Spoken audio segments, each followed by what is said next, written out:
So there you have it.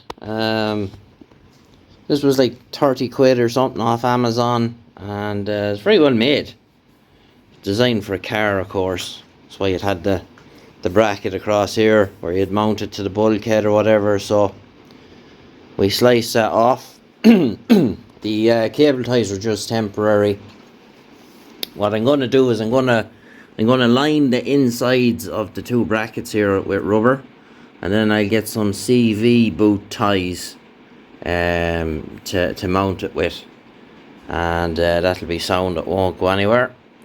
So it's just the handiest way of making it, as I don't have any way of welding aluminium here, so not that I'd be able to either, but it's quite neat.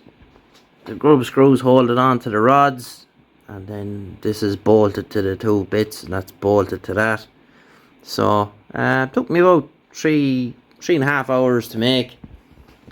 So we've two AN spigots on it here. So what we'll do is we'll have the bottom one have an AN fitting ordered, and I'll either put it on a piece of tube that kind of comes out here at an angle like that, so you'll have one line going that way, and then the second line will come up and it'll go over across the back of the rocker cover and in for the breather. That's on the wrong way around now, but it'll go into the breather on top of the rocker cover here. So yeah, I just think it looks cool. I'm toying with the idea as well of putting an oil pressure gauge here on this side, and we can tap into there's a gallery down here in the bottom. This gallery here, you could tap into that and have your fitting little oil line going up and around to the oil pressure gauge.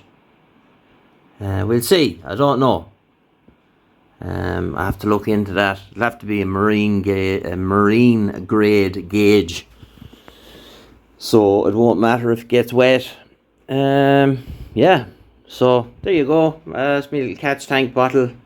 I think it's pretty cool, and yeah, so that's how I made it. Get you in the next one.